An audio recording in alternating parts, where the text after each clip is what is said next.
Welcome back to another edition of All Bass, No Bull here at Bass 365. I'm your host, JT Harden. We've got an exciting guest tonight. I'm super excited about this one. 10 MLF wins, been a history of Bassmaster Classic, FLW, over 3.2 million in earnings, a man of God, and just recently came off of a win at the Potomac River, Stage 6.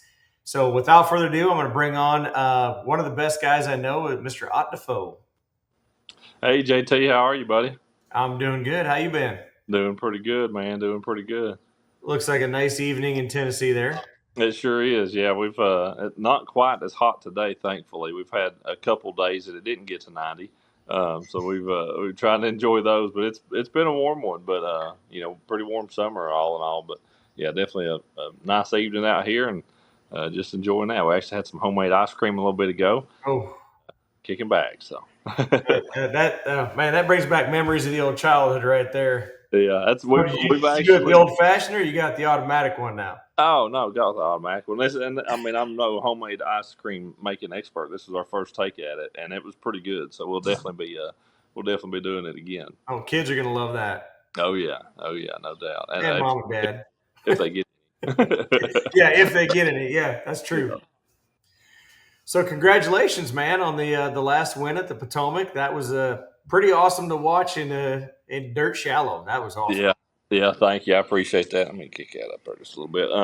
Yeah, that was a lot of fun, man. Getting to fish, the way that I like to fish, a way that you know, what I would say is kind of my strong suit. Definitely in bass fishing and to get a win in any way, any capacity is something you always want to do. But to do it like that was just, man, it was super special. Jenny brought me a battery pack here. My phone was a little bit low. Make sure we don't go dead on you here. But, That's a good backup. That's right. Yeah, it's what's kind of funny about all the new bait. I mean, we're coming up on ICAST next week, right? Yeah. All the new baits, all the technology, everything else. Something about a wacky rig just still flat catches fish. Man, it does, and that was a wacky rig on that final day was a big player for me. And the other one that was a big player for the course of the tournament was a jig. And it's funny to say that a wacky rig is old school type fishing anymore. I mean, that was but when I first started fishing big tournaments and stuff, man, wacky worms were like, what is this thing? Nobody hooks a worm in the middle. What are you doing with that? But my first big win that I ever had was I ever started on Santee Cooper in 2008, and I caught the bulk of those fish on a wacky worm back then. And it's always been one of those things from a few years before that, really several years before that. But wacky worm is one that just it absolutely catches them. It'll probably be for high school kids and young kids now. It's what the dice in 20 years, that's what they're going to say. Man, I used a dice from the time I was just a little bitty guy. That's I started catching fish on a dice bait. I think it truly is a similar type presentation, but one of those funky things that just works. I never thought about that. I mean, you really think about that the dice could be those guys. Oh, that's how I go back to a rattle trap and a spinner bait and a worm. That's it. That's all I used growing up. That's it. Yeah. And for those, I mean, a lot of those kids, it's going to be a jig head minnow and a dice. Is going to be their all season baits. Yeah. I mean, it really will be. It'll be. That's kind of one of the things I'm looking forward to.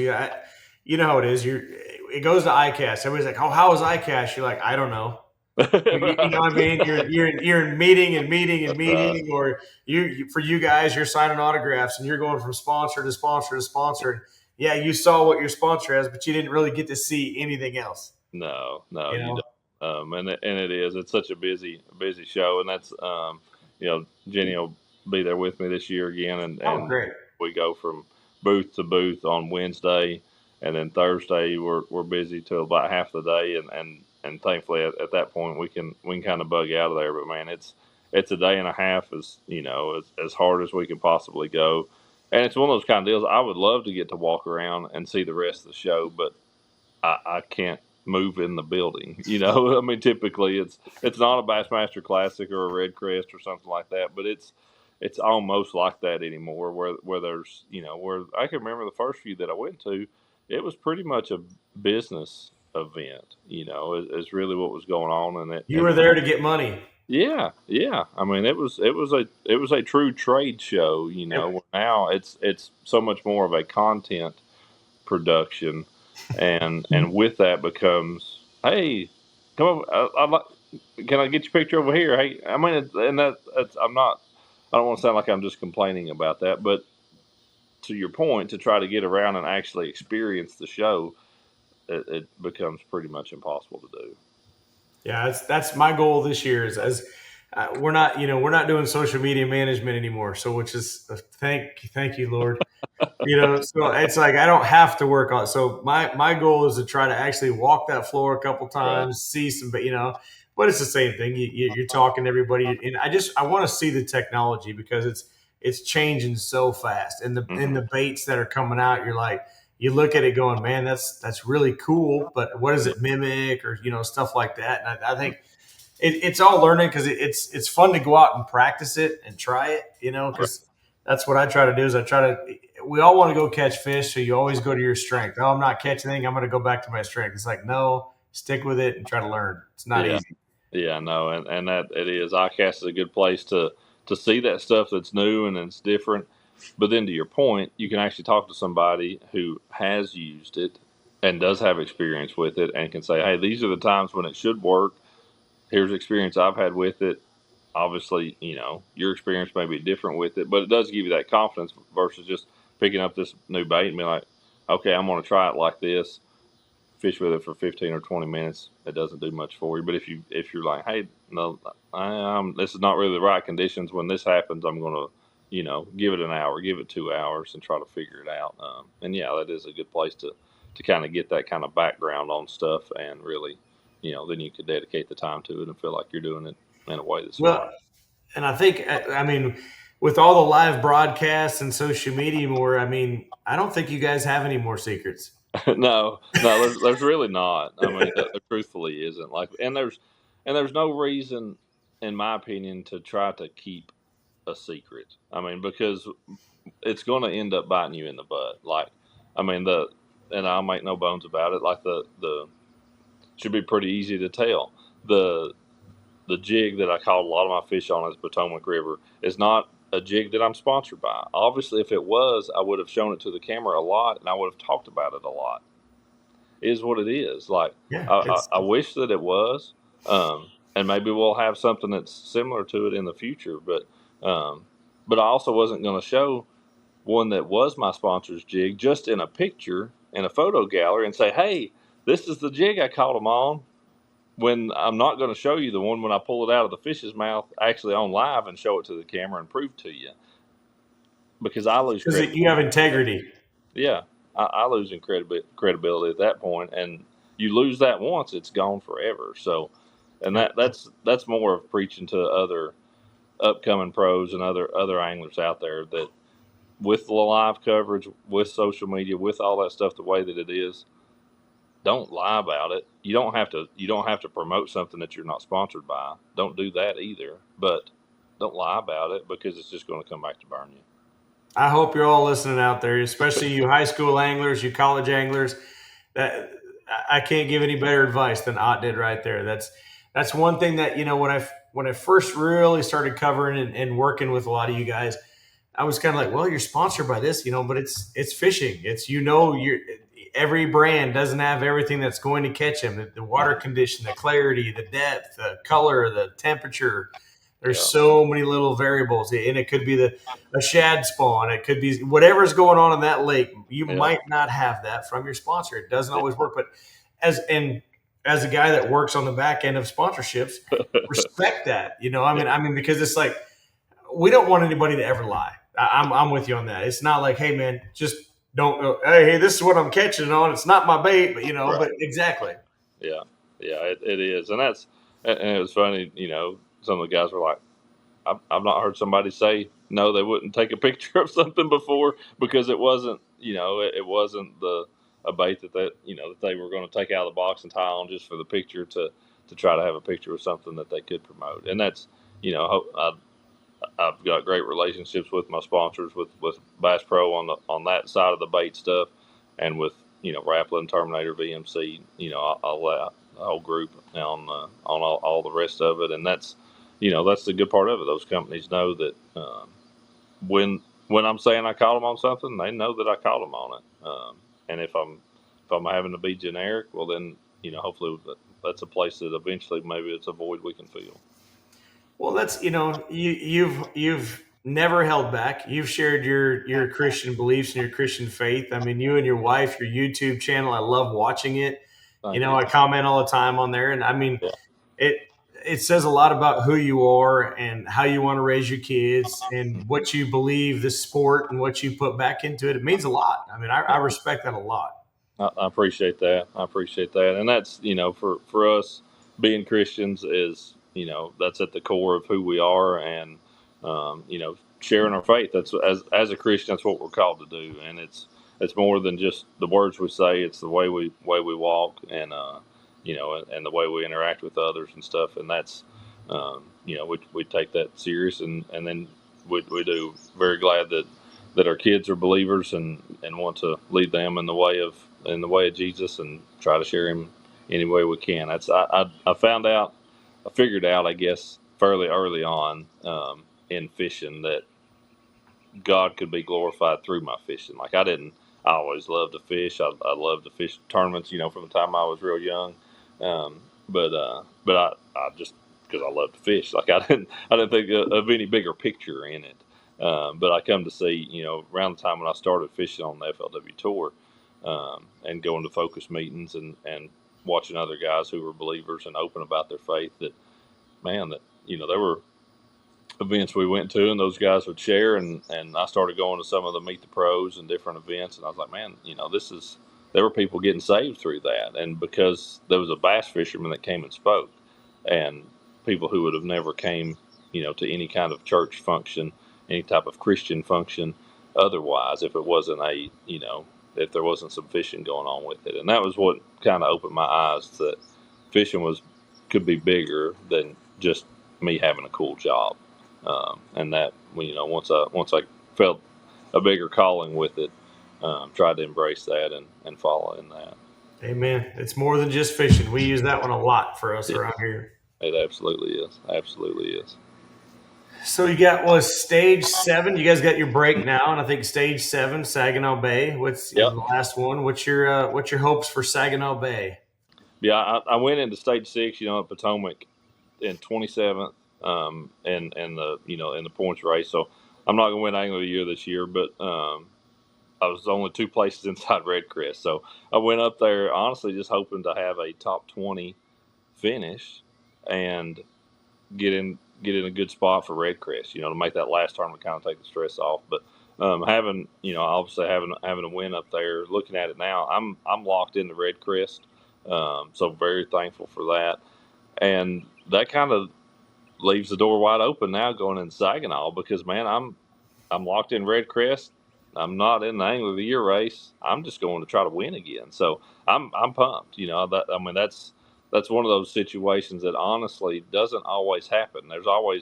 You're always too close to that Red Crest bubble that you got to avoid a bomb, or maybe you're up there where you're like you've got a chance at Angler of the Year, and you worried about what the rest of the guys around you are going to do, and you gotta try to salvage every single point out of it that you possibly can. So I'm excited. I've only fished there once before, a couple of years ago, and that was the year that it was the 5-fish deal that we did with BT, Yep.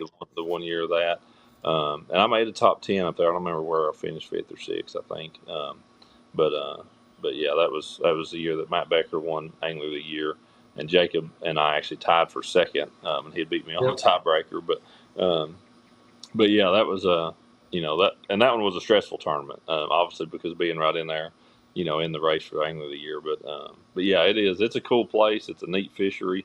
A lot of largemouth there. So for a northern Great Lake fishery, it's actually one that largemouth play pretty heavy. Big part. Yeah, so smallmouth do too. I mean, they're there to be caught, and they're big. Yeah.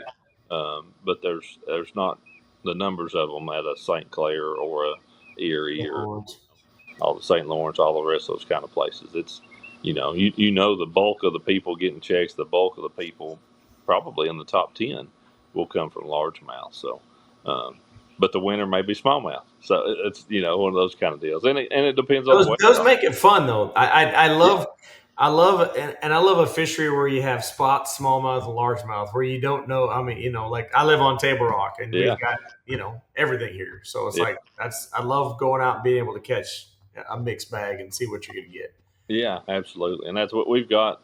Our fisheries around here used to have some decent spots in them. Never as big as like Table Rock, but we used to have some 2.5 pound spots. Ones that you would consider filling your limit with, kind of stuff. But and ours were always Kentucky's, like they are at Table Rock.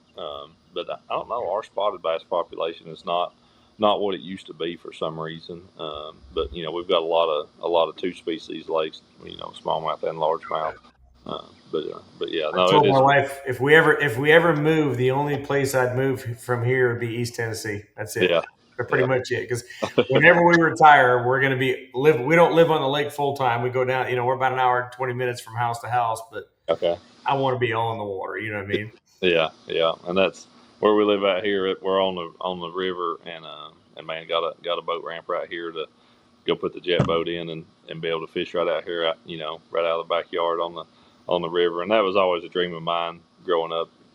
We didn't live on the water at all when I was a kid and growing up and stuff, but yeah, that was a dream of mine as well. So I want to touch on what you were talking about. Now that you're locked into red crest, it's different. Now you can go fish to win.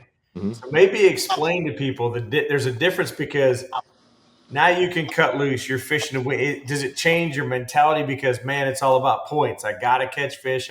Maybe explain that. How you can go fish. Is it free or different, or kind of maybe explain that to people that really don't understand what you mean by that. Yeah, yeah, no, it is a very freeing deal because I mean, the first part of the year, first two or three tournaments, it's really important. I mean, even 4 or 5 in, kind of like what I was saying about this one at the Potomac. A Mm-hmm. bomb there would have made it really hard for me at stage 7 to get back into Red Crest. So those that bulk of the season, you're just you're trying to you want to do well, you want to make a top 10, but man, it's important to not have a 45th, 50, 55th place finish because you just get so few points and it makes it really hard to make up the ground. And it comes down so many times to one wrong decision or one right decision. That's the difference in a 14th place finish or a 44th place finish.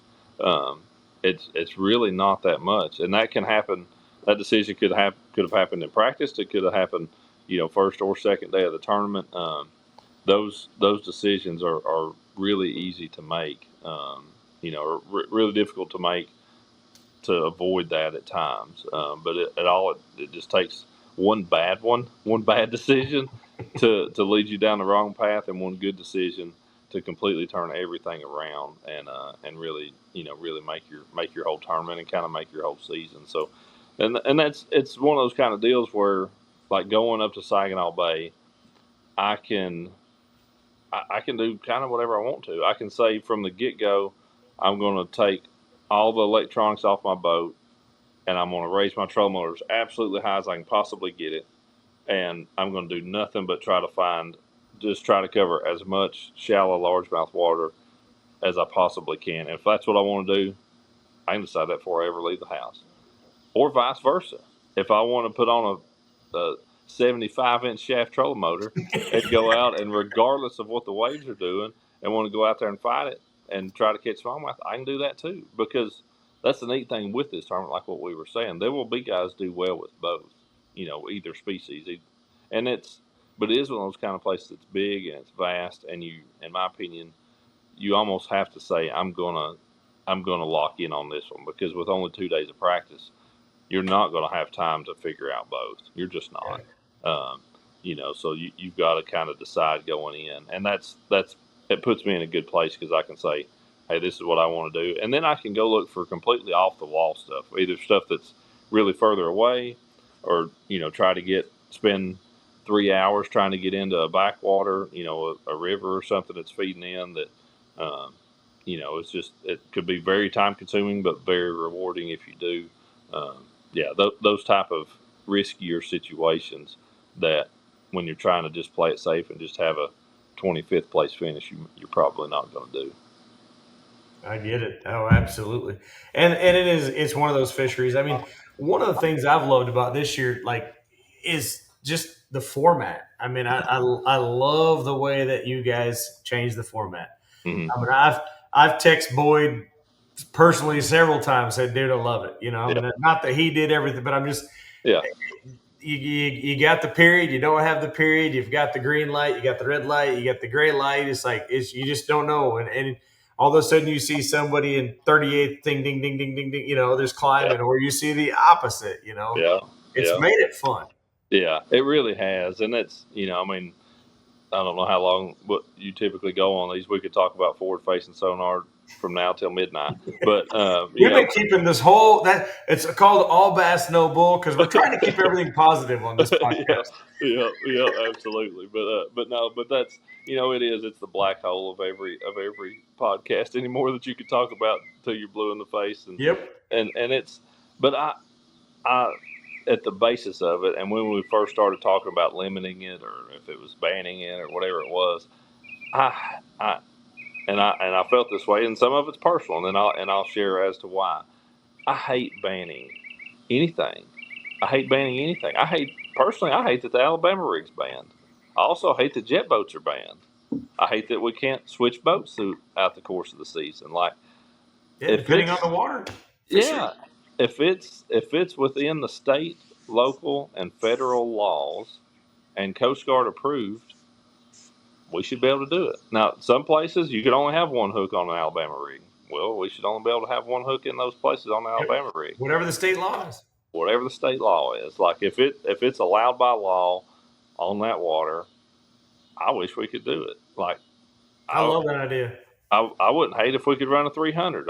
I get some of the marketing and reasons behind why 250 is the max. I understand, but like if it's St. Lawrence River, when you're putting in down at water, you got to run an hour and a half, 2 hours. yeah, Yeah, yeah, and if you had a 24-foot Mako to do it in with twin 250s on it, you could cruise at 70 and just skip down the waves down through there. center Like, console, windshield, big old. yeah, That would yeah, be nice.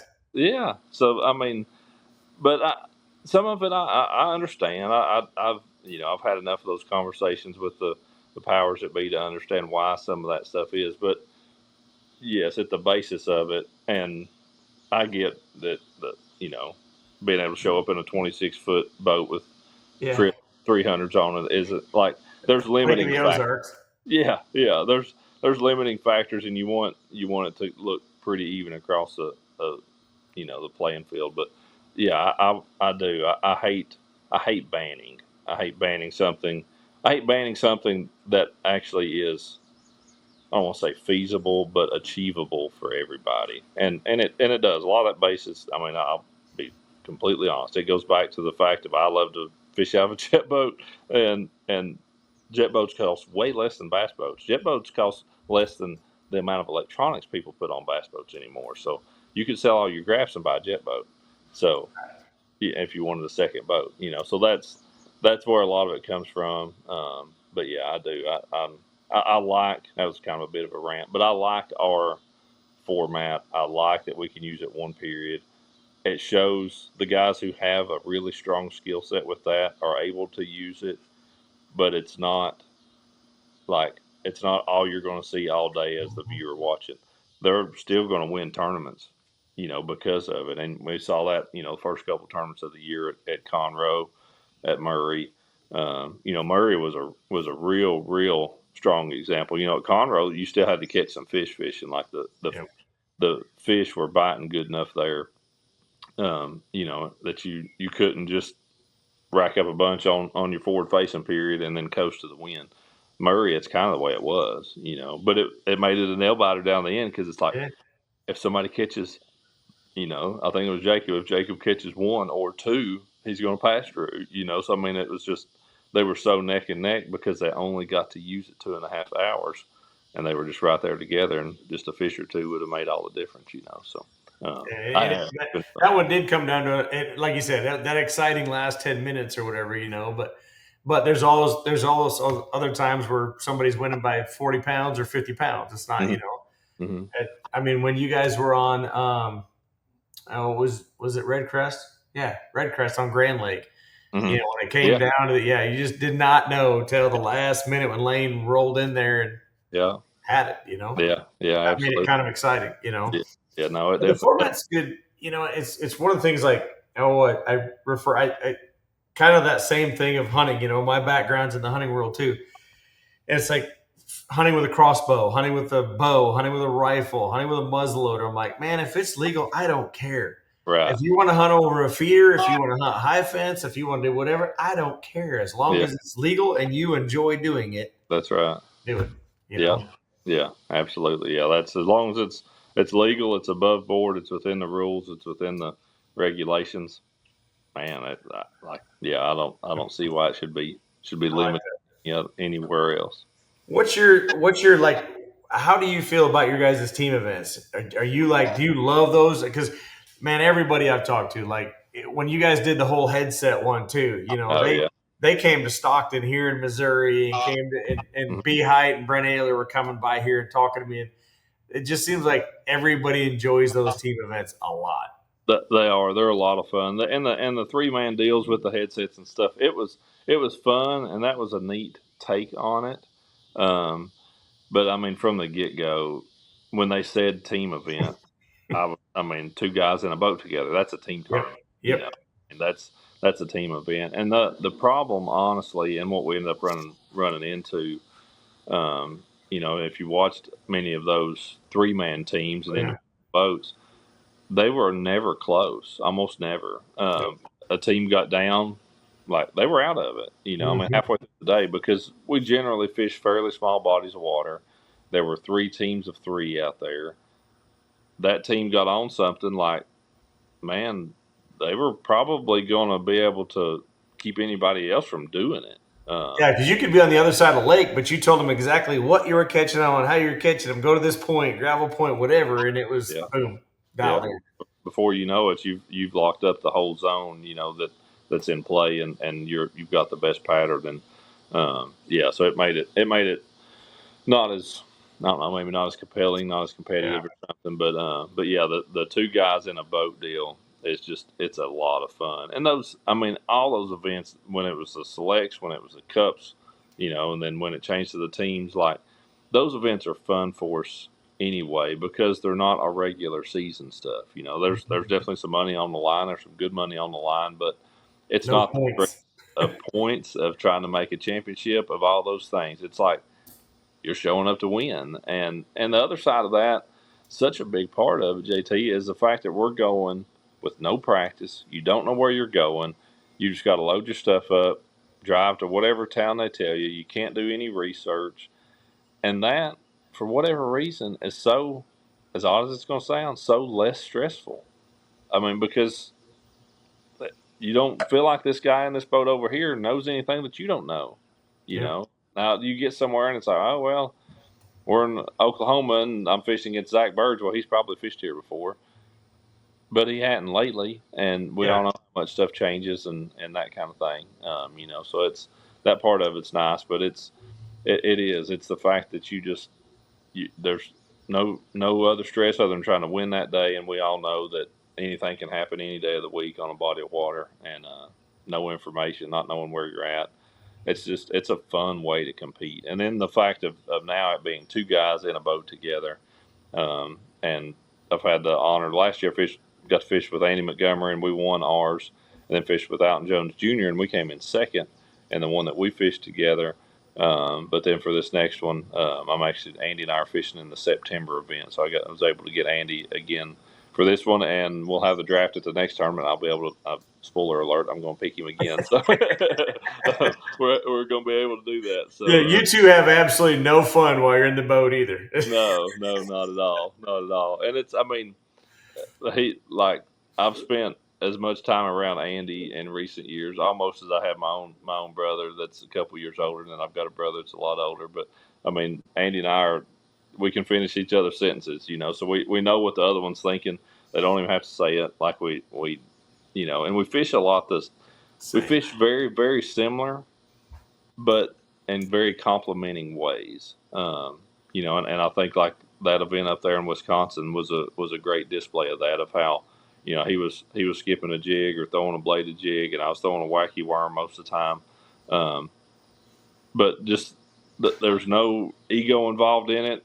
If he hooks one, dude, I'm there ready to grab that thing, unhook it, and put his bait back in the water. Like, I don't want him to go weigh his fish, and me get to cast it. Like, get your bait back in there. You know what to do. Like, Yeah, they bit you, not me.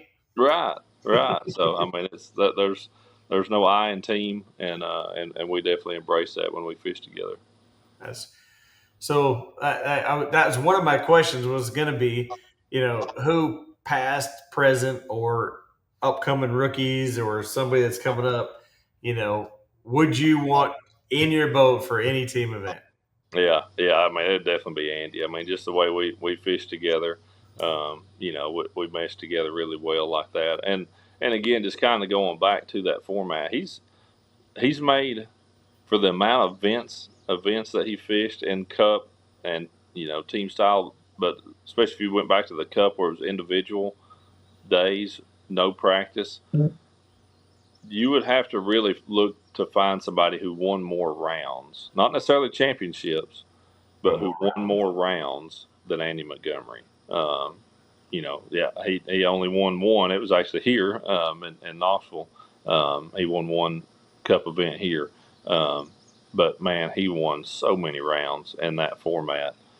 He's just you put him on a body of water, and a lot of that stuff happens in the fall. A lot of those are September, October, November, when fishing's kind of grimy. But you can just get on the bank and go. You don't have any practice. You don't really have to worry about offshore schools of fish and that kind of stuff. And there ain't many people. I don't know if there's anybody any better than just putting a trolling motor on about 8 and going. So that's I'm very thankful to have him on my team. If we fished more BPT events in the fall, Andy Montgomery would do even better in BPT events. Just because of his strong suit, man. He is a really, really good fall time of year angler. But you'd have everybody whining about missing deer season and duck season. Oh yeah, he doesn't want to fish then either Yeah. necessarily. Oh yeah. His bank account would look better, but he doesn't. I mean, he's glad to have a break too. But I'm just telling you, like he is very strong that time of year. Well, they released the 2026 schedule. What's your thoughts on that? Looks pretty. I mean, you got Guntersville, Yeah, Hartwell, Lake Whitney, which I'm not familiar with that one. OHIV, obviously.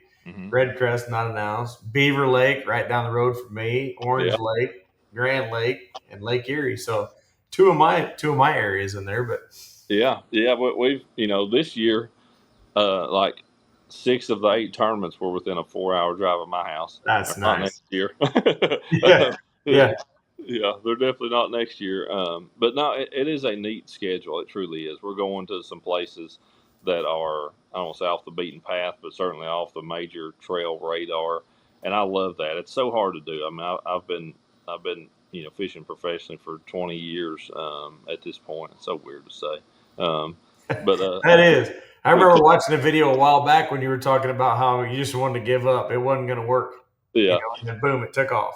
Yeah. And I mean, 2006 was the first year I fished the FLW series. So, 2026 is what this next season will be. Will truly be 20 years of it. But yeah, so I'm excited about it. That I don't know that Lake Whitney is the place that it was a few years ago, but I've actually fished there some. I spent 4 or 5 days there a few years ago filming for the Hunt for Monster Bass show, and the best day of bass fishing I ever had in my life was on Lake Whitney.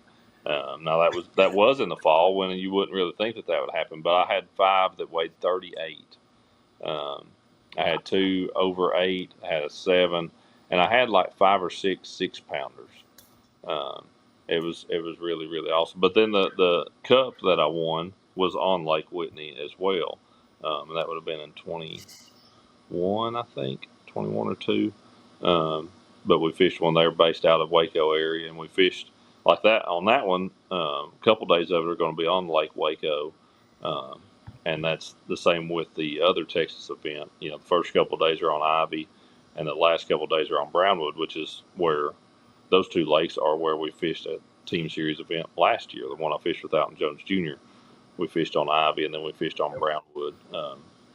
So it's neat that we're going to some different places, but most of them are places I actually have a little bit of experience, not a ton, but I at least know the lay of the land a little bit. But it's a different schedule because there's a lot of highland reservoirs on there. I mean, Beaver, Mm-hmm. Grand, the OH Ivy, and those lakes down there. I mean, Whitney, it's a highland reservoir. Like, it'll surprise you how much Whitney looks like Beaver, honestly. Not Man, quite. I was trying to think back. I can't remember the last big event that's been on Beaver. Hmm. I mean, Yeah. back in the day, it was, a lot. Oh yeah, I've fished 4 years on the FLW tour, and I've been there 4 times Yeah. because it was always the Walmart Open was going to be on Beaver Lake, But yeah, I don't know don't know the last big event, and I've heard that it's gotten better from what it was back in the day when we. It is, yeah. It's Uh, got a lot better. I mean, most of the lakes around here pretty much have. Well, man, I appreciate your time. I want to tell everybody too. You've got Ott's Garage, you've got the YouTube channel, and in your fate, make sure to go out and check out Ott's social media pages and anything else you'd like to tell everybody out there before we close her down. yeah, no, I appreciate that. Appreciate y'all having me on, and yeah, it has. I'm very thankful for this big win. It was definitely a good timing, and God's timing in it was perfect. And man, it was one of those kind of deals. Again, like I said, I would have been so tickled with about a 17th place finish. When I got up there to the Potomac, but he had. It took you Yeah, up to 18th, I think, didn't it? I think 27th so. to 18th. Yep. Mhm. Yeah, I think so. And I think it'll be around that 345 points mark. It's about what Red Crest should be. So, Yep. yeah, it is. It's a good feeling. To be able to go into the last tournament of the year like that, and it's one of those deals. Again with just with the things coming next year and cutting the field back some more, man. I hate it for my buddies. I've got a lot of good friends that I fished against a long time, and man, I'm very thankful. I tried to not take any of it for granted. Try to give God all the glory for it because it's realize I'll be 40 this year and realize just how blessed that I am, and thankful to get to do what I do and call it a job. Think about that. You said earlier you're going to be 40 and you've been fishing professionally for 20 years. Yeah, yeah. That's pretty awesome. Yeah, yeah. Thank you. Yeah, it is. It's been my first year on FLW tour. I turned 21. And I fished those FLW series a year before that. Yeah, it's half my life, I guess, at this point. That's crazy to think. That's Yeah, awesome. yeah. Well, thanks, buddy. I appreciate it. We'll see you next week down there at ICAST. Oh yeah, absolutely. Thank you, JT. I appreciate you having me on, and where Ricky's hiding that in there, but yeah, thank you to Ricky as well.